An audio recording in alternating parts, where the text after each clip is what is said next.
Hello, Sir War God here, bringing you another Company of Heroes 2 Commander overview. This time it's the anti-tank, tank hunter tactics, which, as it sounds, is a nice tank-killing commander. But the downside to it is kind of that's all it's good for. I mean, those are what that's except for one little ability here that I'll go through later. That's all you get.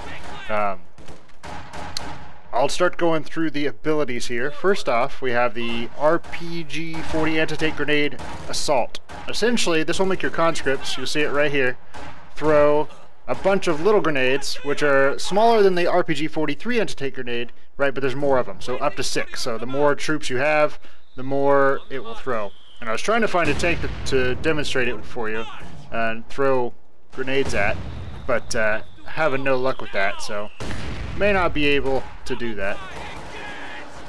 But it's pretty effective. The thing to remember though is if your guys will kind of throw them one by one, and if the tank starts to move, those grenades will just miss. So that's the one thing to note about that. The next ability you get here is the PMD-6M Light Anti-Tank Vehicle Mine. This is just an itty-bitty mine that will disable vehicles for just a second, and it's very cheap. 5 munitions, and it's very quick to build. You can build it with your conscripts or your engineers, and it's super quick to build. You see that? You can make a big minefield quickly. And here's our tank. Let's see if we can get throw some grenades.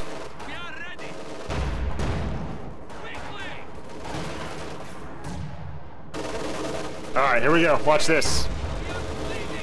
See the tank moved?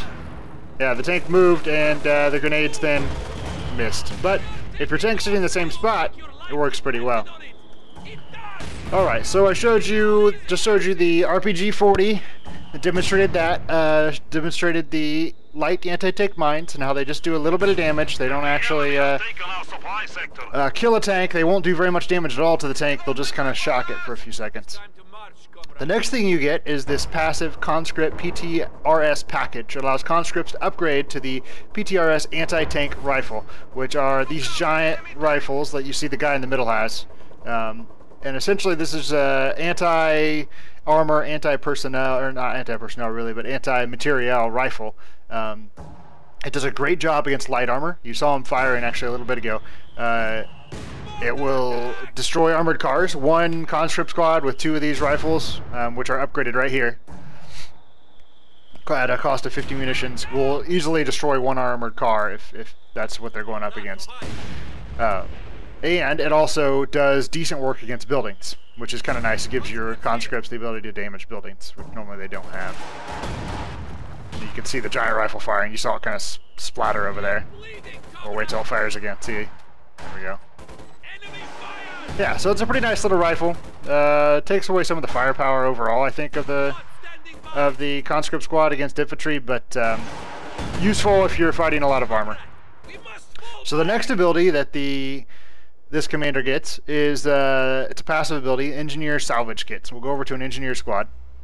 There's one right here, and I've already upgraded him down here with the salvage kit at a cost of 100 munitions. Kind of expensive. It allows combat engineers to salvage the resources of vehicle wrecks. Now, right in the middle of my screen, between the 2 anti-tank guns you see here, there's a wreck of a German tank. So I'm going to come over and right-click on it. And these guys are going to start deconstructing it, and I'm going to start getting manpower and fuel. See that? Plus 12 manpower, plus 4 fuel. And that's it. You can do that for all kinds of wrecks. Here's another German tank right in the middle here.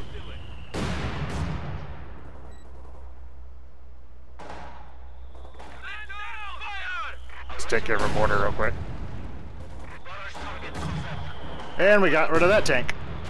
And you can do it for whatever wrecks you have here. Here's another wreck we can pick up. Better get him out of there. Okay, now the last ability that this commander has, get a good view of the Katushka spying. Ah, too late. Is the IL-2 PTAB Anti-Tank Bombing Run. Drops a multitude of smaller anti-tank bombs over a wide area. Does exactly what it sounds like it does. It will do a lot of damage to tanks. You can one-shot, potentially, Panzer IVs, and the flak tanks. on the heavier tank, say like the Tiger or the King Tiger, you can get like 40-50% damage from this bombing run, which is pretty epic. It also does a lot of damage to infantry, which is not evident from just reading it. It's a little expensive, 180 munitions, but like I said, you can use it on infantry as well, and I'll go ahead and show you how to use it. Kind of click it, and then it gives you the direction, whichever you want the way you want the plane to fly. Ideally, you don't want the plane to fly over enemy flak positions, so I'll have him fly in from my side, and we'll see if he takes out these troops. There we go. That's what it is. Well, that's your Tank Hunter Commander for the Soviets. I hope you guys enjoyed. Please remember to like and subscribe, and continue checking out my channel, and make sure you check me out on Twitter at Sir War God. Thanks, Sir War God signing out. Bye-bye.